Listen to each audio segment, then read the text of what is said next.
नमस्कार। एक मुलाकात खास व्यक्तित्व के साथ। हमारे इस स्पेशल प्रोग्राम में हमारे आज के मेहमान हैं श्री कपिल बंसल जी। श्री कपिल बंसल जी वो शख्सियत हैं जिनको दिल्ली के अंदर केंद्र सरकार ने बेस्ट इनोवेटिव प्रिंसिपल अवार्ड दिया हुआ है और तोशाम में mega Mind group of institutions के ये प्रिंसिपल हैं। एजुकेशन के क्षेत्र में इन्होंने क्या उपलब्धि हासिल की है और किस प्रकार से ये अपने इंस्टीट्यूशंस को चला रहे हैं, इसके बारे में विस्तार से बात करने के लिए आज मैं इनके निवास स्थान पर आया हुआ हूँ। कपिल जी, सबसे पहले तो मैं आपका हार्दिक स्वागत करता हूं कि आपने इस संकट काल में मुझे मिलने का समय दिया, इंटरव्यू के लिए आप तैयार हुए और अपने विचारों को हमारे दर्शकों तक पहुंचाने के लिए आपने सहमति दी। मैं आपका हार्दिक स्वागत करता हूं। धन्यवाद सर, मुझे भी बड़ी खुशी हो रही है आपसे मिलकर के। कोरोना के समय में जैसा आप जानते हैं कि पूरे भारतवर्ष में नहीं अपितु पूरे संसार के अंदर लॉकडाउन था और उस लॉकडाउन में जो सामाजिक जो मिलन था या फिर जो हमारे भाईचारा था वो कहीं लुप्त सा हो गया था। बट लॉकडाउन 3 जैसे ही ओवर हुआ और वैसे ही लोगों में जो है आपसी जो मिलाप है वो फिर से होने लगा है। लोग जो हैं मार्केट में आने लगे हैं, समाज में आने लगे हैं और बड़ा अच्छा लग रहा है क्योंकि it is rightly said changes are inevitable. परिवर्तन जो है समय की मांग है और समय के साथ साथ परिवर्तन होने चाहिए। मैं इस बात से बिल्कुल सहमत हूँ और बड़ा अच्छा लग रहा है आपसे मिलकर के।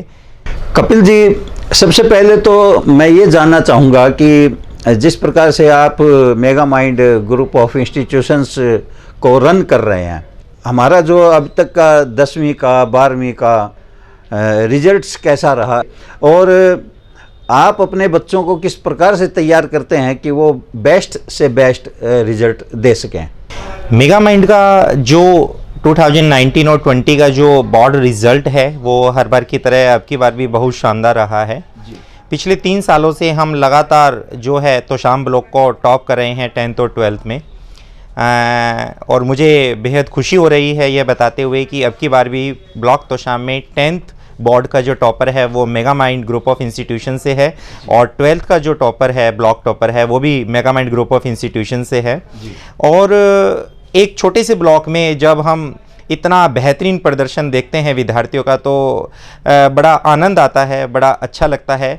और ऐसा कुछ नहीं है कि जो ग्रामीण विद्यार्थी है वो कुछ नहीं कर सकता, वो सब कुछ कर सकता है। अपने हौसलों में जो है दम होना चाहिए तो हम किसी भी बुलंदियों तक जा सकते हैं और ऐसा मेगा माइंड हर साल बोर्ड रिजल्ट में करके दिखाता है और हर एक विद्यार्थी के लिए, अन्य स्कूलों के लिए और एक प्रेरणा का स्रोत बनता है। मुझे बड़ी खुशी है कि मैं Mega Mind group of institution का एक पार्ट हूँ और I am feeling very blessed to be a part of Mega Mind group of institutions and definitely I ensure like in future too we'll keep making the block and the district and the state feel proud by giving a tremendous result in board exams. Bansal ji, देखने में आया है कि काफ़ी दिनों से school और college हमारे हरियाणा में बंद हैं। जो आपका स्टाफ है उनकी रोजी रोटी को आपने किस प्रकार से मेंटेन किया, इसके बारे में हमारे दर्शक आपके श्रीमुख से जानना चाहते हैं। देखिए, मैं आप सभी को बताना चाहता हूँ, जो एक विद्यालय है और एक जो स्कूल है उसमें चाहे कोई चपरासी है या कोई अध्यापक है या प्रवक्ता है, प्रिंसिपल है, मैनेजमेंट है, मुझे ऐसा लगता है कि एक स्कूल में कार्य करने वाला समस्त जो स्टाफ है वो एक परिवार की तरह होता है। थोड़ी बहुत अनबन, थोड़ी बहुत ऊंच नीच आती रहती है, वो हमारे परिवार में भी आती है। 2 बर्तन जहाँ होते हैं वो खड़कते हैं, हमारे बुजुर्गों ने कहा है। और जहाँ तक सवाल है कोरोना के समय में रोजी रोटी का, तो मैं आपको बताना चाहता हूँ कि हमारा जो स्कूल है mega mind senior secondary school वो तोशाम ब्लॉक में है। वहाँ पर मोर देन 90% जो पेरेंट्स हैं वो अपने वार्ड की फ़ीस को at the time of at the time of production of crop पर सबमिट कराते हैं। वो जब फसल होती है तो अपनी फ़ीस, अपनी वार्ड की फ़ीस को पे करते हैं। और इस साल थोड़ा सा कोरोना की वजह से दुर्भाग्य रहा है, जब मार्च में सभी के सभी पेरेंट्स को फ़ीस जमा करानी थी, तो मार्च से ही कोरोना आ गया था, तो हमारा जो स्कूल का जो एक बिग शेयर है फ़ीस का वो हम रिसीव नहीं कर पाए पेरेंट्स से, और उससे मैनेजमेंट को भी और स्कूल प्रशासन को भी बड़ी दिक्कत हुई। सभी टीचर्स को, सभी एम्प्लॉयज़ को, सभी ड्राइवर्स को, सभी 4th क्लास जो एम्प्लॉयज़ हैं उनको सैलरी पे करने के लिए। बट फिर भी मैं अप्रिशिएट करता हूँ स्कूल मैनेजमेंट को, मेगामाइंड स्कूल मैनेजमेंट को। जब जब जिसको जितनी ज़रूरत हुई है मेगामाइंड वहाँ पर खड़ा मिला है और मेगामाइंड ने हरदम मदद की है, और आगे भी ऐसे ही चलता रहेगा। समय एक जैसा नहीं रहता, ये संकट का समय है, ये भी टलेगा और आगे फिर खुशहाली दिन आएंगे। और मुझे पूर्ण रूप से आशा है कि एक बार फिर हम अपने उसी कॉन्टिन्यूअस जर्नी में आ जाएंगे और अपने स्कूल को और आगे तक लेकर के जाएंगे। और इतने मैं सभी टीचर्स को इस इंटरव्यू के माध्यम से यही कहना चाहता हूं कि वो थोड़ा सा संयम, थोड़ा सा धैर्य बनाए रखें। और इस कोरोना ने हमें चाहे कितने ही संकट दिए हो, यह बात कहने में मुझे बिल्कुल भी आश्चर्य नहीं। इस कोरोना ने इस संकट के समय में हर व्यक्ति को एक स्किल दी है, एक गुण दिया है, जिसका नाम है धैर्य और सहन शक्ति। वो हर व्यक्ति को दिया है धैर्य और सहन शक्ति। इस कोरोना कार्यकाल में चाहे कोई व्यापारी है, अध्यापक है, या कोई प्राइवेट MNC मल्टीनेशनल कंपनी में कार्यरत है, कोई भी व्यक्ति है, वो हर व्यक्ति सहन शक्ति के साथ साथ इस कोरोना के समय को उसने गुजारा है। अपनी चीज़ों को कैसे एडजस्ट करना है, कम चीज़ों के साथ हम कैसे एडजस्ट कर सकते हैं, एक संकट के समय में हम कैसे यूनाइटी बना करके हम आगे बढ़ सकते हैं, उस चीज़ को बड़े अच्छे रूप से एक्सप्रेस किया है। और मैं अप्रिशिएट करता हूँ, कोई ना कोई चीज़ हमें कुछ ना कुछ सिखा के जाती है, तो कोरोना ने हमें धैर्य और सहन शक्ति सिखाई है। और बिल्कुल हर एक व्यक्ति के अंदर धैर्य और सहन शक्ति की जो मात्रा है वो कोरोना के समय में बढ़ी है। जी प्रिंसिपल साहब, मैं ये जानना चाहूँगा कि इस कोरोना के संकट काल में आपका स्कूल का जो स्टाफ है उन्होंने आपको कितना कोऑपरेट किया, और जो तोशाम का लोकल एडमिनिस्ट्रेशन है, शासन है, प्रशासन है, उनका आपको किस प्रकार का और कैसा कोऑपरेशन रहा? यदि कोई आपके मन की बात हो, कोई विचार हो जो आप व्यक्त करना चाहें शासन के लिए, प्रशासन के लिए, तो आपके विचारों का भी हमारा कार्यक्रम स्वागत करता है। देखिए, जैसा कि मैंने अभी आपको बताया है कि कोरोना के समय में हर एक व्यक्ति में धैर्य और सहन शक्ति आई है। इसके साथ साथ हर एक व्यक्ति में उग्रता भी बढ़ी है, गुस्सा भी बढ़ा है। आजकल हम देख सकते हैं कि कोरोना के समय में हर व्यक्ति गुस्से से परिपूर्ण है, छोटी छोटी बातों पर बिखर जाता है। और मैं ऐसा मानता हूं कि जो टीचर्स, जिनकी जो रोजी रोटी है वो उनकी आय से चलती है, और अगर उस आय पर एक अंकुश लग जाता है, स्टॉप लग जाता है, तो बिल्कुल पारिवारिक बड़ी दिक्कतें आती हैं जो हम समाज में भी नहीं बता सकते। किसी के फादर इन लॉ घर पे गुस्सा करते हैं कि पेमेंट क्यों नहीं आ रही, किसी की मदर इन लॉ करती हैं, किसी के हस्बैंड करते हैं, और कई अपने बच्चों की फ़ीस नहीं दे पाते, अपनी रोज़मर्रा की जो आवश्यकताएं हैं उसको पूरा नहीं कर पाते। मैं इन सभी बातों को समझता हूँ, बट इसके साथ साथ मैं इस इंटरव्यू के माध्यम से सभी अध्यापक या फिर जितने भी एम्प्लॉय किसी भी ऑर्गेनाइजेशन या इंस्टीट्यूशन में काम कर रहे हैं, मैं उनसे यह आग्रह भी करना चाहता हूँ, देखिए, अगर कोई इंस्टीट्यूशन, अगर कोई ऑर्गेनाइजेशन आपको समय पर आपकी पूरी पेमेंट नहीं कर पा रही है तो उसकी बड़ी मजबूरी होगी, इसीलिए वो नहीं कर पा रही है। अन्यथा एक ऑर्गेनाइजेशन के लिए, एक इंस्टीट्यूशन के लिए अपने एम्प्लॉय से बढ़कर कुछ नहीं होता, और वो उन्हें दिक्कत में नहीं देख सकते। अगर वो आपको फुल पेमेंट पे नहीं कर पा रहे हैं तो बहुत बड़ी मजबूरी होगी। आप भी इस मजबूरी को समझ करके भाईचारे को बढ़ावा दें और सहयोग करें। यह सहयोग आने वाले भविष्य में आपका ज़रूर कंसीडर किया जाएगा और ज़रूर वैल्यू किया जाएगा। इसको आप ऐसे ही न समझे कि यह व्यर्थ, यह सहयोग बहुत काम आएगा, बट पेमेंट आपको मिलेगी। बट हम अगर ये चाहें कि हमें एक ही शॉट में पूरी पेमेंट मिल जाए, वो हमारी उम्मीद सही नहीं। समय के साथ साथ उम्मीदों में भी परिवर्तन हमें लाना चाहिए। इस बात को हर एक एम्प्लॉय को और हर एक ऑर्गेनाइजेशन, हर एक इंस्टीट्यूशन को समझना चाहिए। शासन और प्रशासन का व्यवहार के बारे में आप क्या कहना चाहेंगे? शासन और प्रशासन के व्यवहार के बारे में मैं यह कहना चाहूँगा कि बिल्कुल हमारे परम आदरणीय जो है प्रधानमंत्री श्री नरेंद्र मोदी जी के आह्वान पर जो भी शासन और प्रशासन चल रहा है कोरोना को रोकने के लिए, या फिर बच्चों से हमें दूरियां बना करके रखनी है, हमें समाज से दूरियां बना करके रखनी है, हमें अब अपना जो बचाव है वो स्वयं करना होगा, क्योंकि वो कहा जाता है यात्री अपने सामान का स्वयं जिम्मेवार है। तो ये बिल्कुल सही कहा गया है।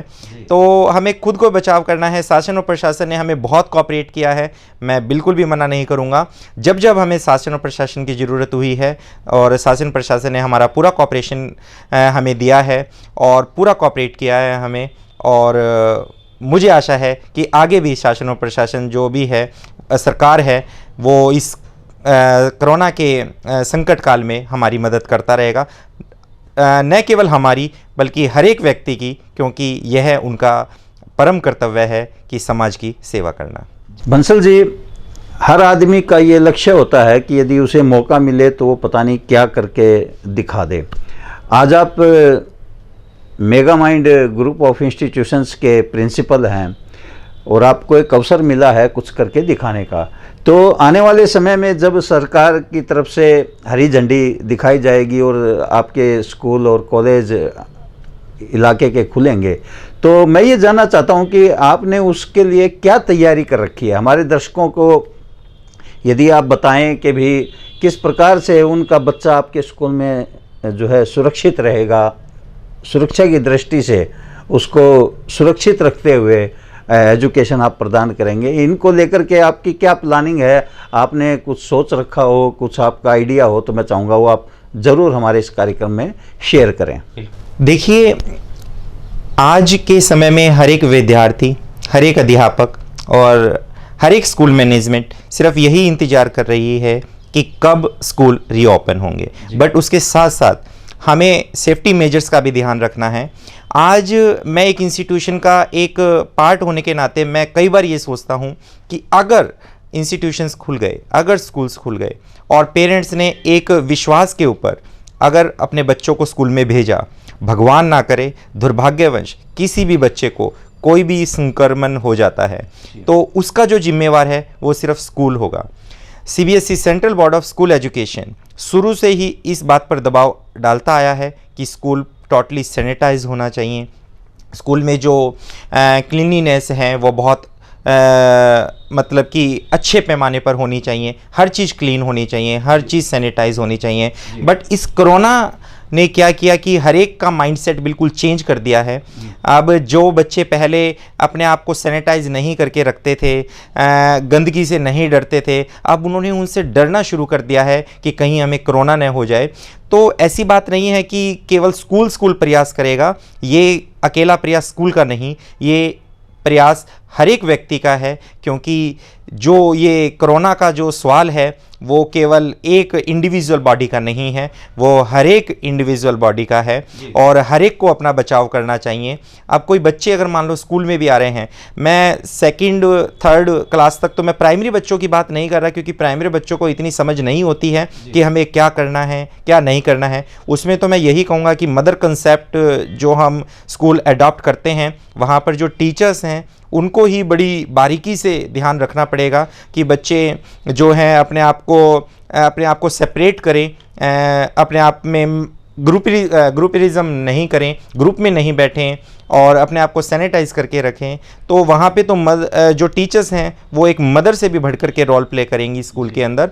जहाँ तक बड़े बच्चों की बात है तो स्कूल समय समय पर उन्हें सेमिनार देता रहेगा, स्कूल समय समय पर उनको आवश्यक सूचनाएं देता रहेगा और बच्चे भी इस बात से जागरूक हैं, अवेयर हैं कि उन्हें अब ग्रुप में नहीं रहना है, उन्हें अपने आप को सोशल डिस्टेंसिंग का पालन करना है, अपने आप को सैनिटाइज करके रखना है, गंदगी में नहीं जाना है, समय समय पर हाथ धोने हैं।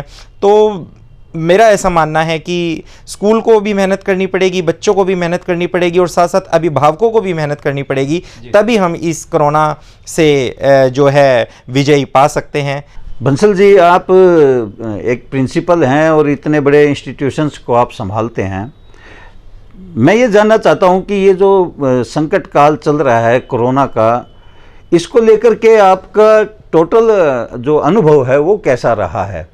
जनवरी मेरे ख्याल से दिसंबर में तो कोई आदमी कल्पना भी नहीं कर सकता था कि अगले 3-4 महीनों में ऐसा समय आने वाला है कि ट्रेन बंद, हवाई जहाज़ बंद, बसें बंद और आम आदमी का जीवन बड़ा दुश्वार होने जा रहा है। ऐसा कोई कल्पना भी नहीं कर पा रहा था। तो आपका जो टोटल ओवरऑल जो अनुभव है, आप एक समाज के जागरूक व्यक्तित्व हैं और हमारे दर्शक आपकी बातों से ज़रूर कुछ न कुछ प्रेरणा लेंगे। देखिए सर, मैं बताना चाहता हूँ, हम जो इंडियंस हैं जी, जब तक हम अपने आंखों देखी किसी चीज़ को एक्सपीरियंस नहीं कर लेते हम उसे नहीं मानते। जी, अब कोरोना को तो सभी ने एक्सपीरियंस भी किया है और जैसे केसेस बढ़ रहे हैं, और मैं थोड़ा सा हरियाणा स्टेट के बारे में भी कहना चाहूँगा। जो हरियाणा के जो लोग होते हैं वो थोड़े से जिद्दी भी होते हैं, उन्हें जो बात करनी है वो करनी है। तो मैं ये बताना चाहूँगा कि कोरोना को इतना लाइट नहीं समझे। सरकार ने अगर एक बात कही है कि अब सब चीज़ें अनलॉक कर दी गई हैं, सिर्फ एक चीज़ है जो अभी भी लॉक है, वो है आपकी खुद की सेफ्टी। अगर व्यक्ति खुद की सेफ्टी से कॉम्प्रोमाइज़ करेगा तो हम सोसाइटी को क्या उदाहरण देंगे, सोसाइटी से हम क्या सीखेंगे और क्या सिखाएंगे सोसाइटी को। कोरोना के समय में जहाँ तक मेरे अनुभव की बात है तो मैं आपको ज़रूर बताना चाहूँगा, हम भी, जैसे मैं भी भिवानी में रहता हूँ और मेरे साथ भी ऐसा हुआ जब मुझे पता चला कि हाँ भाई, अब जब मार्केट में भी जाना है या किसी से बात करनी है तो हमें मास्क लगाना पड़ेगा। और हालांकि यहाँ पे मैं मास्क नहीं लगा रहा हूँ क्योंकि यहाँ पे पूरा का पूरा जो ये रूम है ये वेल सैनिटाइज्ड है, यहाँ पर कोई ऐसी प्रॉब्लम नहीं है और हम सोशल डिस्टेंसिंग का भी पूर्ण रूप से पालन कर रहे हैं। तो मैं ये कहना चाहूँगा कि मुझे लगा कि हाँ भाई, सभी को मास्क पहनना है। तो जैसे, और एक बार मुझसे ऐसा हुआ कि मैं गलती से मार्केट में मास्क पहन करके नहीं गया, बट जब मैंने देखा कि छोटे से छोटा बच्चा जिसे समझ भी नहीं है कि कोरोना है क्या, उसके मुंह पर भी मास्क था, तो मुझे खुद को सेल्फ गिल्ट फील हुआ, मुझे खुद को शेम फील हुआ और मैं उसी टाइम घर पे गया और मैंने मास्क लगाया। और उसके बाद मैं कभी भी मार्केट में बिना मास्क के नहीं जाता हूँ, मैं हरदम मास्क लेकर के जाता हूँ। मैं आपको एक बात और बताना चाहता हूँ, अगर आप बड़े बड़े, जैसे आप पहले भी, कोरोना से पहले भी, अगर हम बड़े बड़े होटल्स में जाते हैं, रेस्टोरेंट में जाते हैं या फिर किसी कंपनीज़ में जाते हैं, तो वहाँ पर जो मास्क है, वहाँ पर जो बॉडी कवरिंग्स हैं, वो पहले भी यूज होती थी। वो पहले भी, ये कोई नई चीज़ नहीं है कि कोरोना के टाइम में ही हमें यूज की है, हमने पहले भी यूज की है। जितना आप अपने आप को सैनिटाइज करके रखेंगे, सैनिटेशन जितना होगा चीज़ों में, उतना हमारे लिए फ़ायदा है, उतने रोग कम होंगे। कोरोना की बात नहीं है, अब तो मान लो पूरे संसार में सिर्फ कोरोना की हवा है, अन्यथा गंदगी से तो और भी बहुत सारे रोग हैं जो होते हैं, खाली कोरोना ही नहीं होता। तो अपनी कवरिंग करके रखना, अपने मुंह पर मास्क लगा करके रखना, सरकार आपसे इतना आग्रह कर रही है। एक बार कोई व्यक्ति ये सोच करके देखें कि अगर सरकार आग्रह कर रही है, किसके लिए कर रही है? वो अपने लिए नहीं कर रही है, वो कर रही है हमारे लिए। जान है जहान है, जब जान ही नहीं रहेगी तो इस जहान का हम क्या करेंगे। तो मैं सभी से ये आग्रह करना चाहूँगा कि सरकार के नियमों का पालन करें, मास्क लगा करके रखें, सोशल डिस्टेंसिंग का पालन करें। कोरोना से विजय पाने का यही एक जो है हमारे पास जो है ऑप्शन है, इसके अलावा, हाँ, यही एक शस्त्र है, इसके अलावा कोई नहीं। सेल्फ जो सेफ्टी है वो प्रायर इम्पॉर्टेंट है, उसको प्रायोरिटी दें और बिल्कुल आप मास्क लगा करके, सोशल डिस्टेंसिंग का पालन करके, और इस कोरोना से इतना डरे नहीं, ये डरने वाला विषय नहीं है, इससे डरे नहीं, इसका सामना करें और सामना करने से आप हर चीज़ को मात दे सकते हैं। हर आदमी चाहता है कि उसका व्यक्तित्व भी डेवलप हो। आप एजुकेशन से जुड़े हुए हैं और इससे हमारे दर्शकों को बहुत प्रेरणा मिलेगी। मैं चाहूँगा कि आप के क्या लक्ष्य हैं, क्या सपने हैं और आगे बढ़ कर के आप किस प्रकार से अपने जीवन को सार्थक बनाना चाहते हैं। यदि आपको उचित लगता हो तो अपने विचारों को हमारे दर्शकों से अवश्य ही शेयर करें।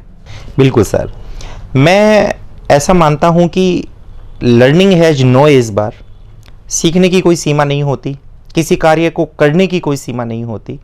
जब तक व्यक्ति में दम है, जब तक हमारे शरीर में दम है, हमें समाज को कुछ न कुछ देना चाहिए। समाज ने हमें बहुत कुछ दिया है, हमें भी समाज को बहुत कुछ देना चाहिए। मैं सोचता हूँ कि एज एन एजुकेशनिस्ट मैं ये सोचता हूँ कि मैं गरीब बच्चों के लिए कुछ ना कुछ कर पाऊँ, और उसके लिए जैसे मैं एक लैंग्वेज टीचर हूँ और मैंने सोचा है कि मैं अभी थोड़ा सा मेरा समय निकाल करके, मेरा एक शेड्यूल बना करके, मैं जो मेरे पास वाले जो एरियाज़ हैं वहाँ पर जो गरीब बच्चे हैं, जो एजुकेशन को नहीं रिसीव कर पाते हैं जी। तो मैं वहाँ जा कर के उनको जितना संभव हो सके उतनी एटलीस्ट उन्हें थोड़ा सा लिखना पढ़ना तो आना ही चाहिए, हर एक व्यक्ति को आना चाहिए। तो मैं गरीब बच्चों के लिए ये ज़रूर करना चाहता हूँ अपने इंडिविजुअल बेस पर। और जहाँ तक बात है कि आगे भविष्य में कुछ करने की, तो अभी इस बाज की उड़ान बाकी है, अभी इस बाज का इम्तिहान बाकी है, अभी तो नापा है सिर्फ मुट्ठी भर धरती को, अभी पूरा आसमान बाकी है।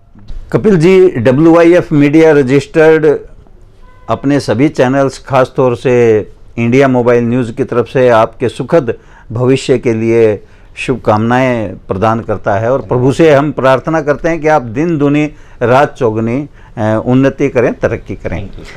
संकट काल के दौरान आपने हमें जो समय दिया और अपने विचारों से हमारे दर्शकों को अवगत कराया, हमारे दर्शक भी आपके विचारों से ज़रूर कुछ न कुछ प्रेरणा लेंगे, ऐसी मैं आशा करता हूं। आपने हमें समय दिया कपिल जी, इसके लिए हम आपका बहुत बहुत शुक्रिया अदा करते हैं। आपका बहुत बहुत धन्यवाद। Thank you so much, sir, for even for giving me your valuable time. I am feeling very blessed and honored. और मेरे अगर कुछ शब्दों से किसी व्यक्ति का भला हो सकता है तो मैं समझूंगा कि मेरा आज का दिन बन गया। और आप सभी का भी बहुत बहुत धन्यवाद। इस कोरोना से मैं आखिर में बस यही अपील करना चाहता हूं मेरे सभी दर्शकों से कि इस कोरोना के समय में आप डरे नहीं, डट करके सामना करें। सामना करने से हम किसी भी चीज़ पर, किसी भी संकट पर और किसी भी प्रॉब्लम पर विजय पा सकते हैं और उस पर जीत हासिल कर सकते हैं। मैं हमारे दर्शकों को बताना चाहूँगा कि तोसाम जैसे एक बैकवर्ड एरिया के अंदर mega Mind group of institutions का होना तोसाम के सुखद भविष्य के लिए और तोसाम के भाग्य के लिए ये बहुत बड़ी बात है। तोसाम के रहने वालों को इस ग्रुप ऑफ इंस्टीट्यूशंस का जितना भी लाभ वे उठा सकते हैं, उठाना चाहिए। कपिल जी ने जो अपने विचार रखे हैं आपके समक्ष, उनसे भी आप अवश्य भविष्य में कुछ न कुछ प्रेरणा देंगे, ऐसी मैं आशा करता हूँ। एक मुलाकात खास व्यक्तित्व के साथ इस कार्यक्रम के तहत हमारे आज के जो मेहमान हैं वो हैं श्री कपिल बंसल जी, जो प्रिंसिपल हैं mega Mind group of institutions के। जल्द ही मैं आपके समक्ष पेश होऊंगा एक और हस्ती के साथ। तब तक मुझे अमन कौशिक को दीजिए इजाज़त। जय हिंद।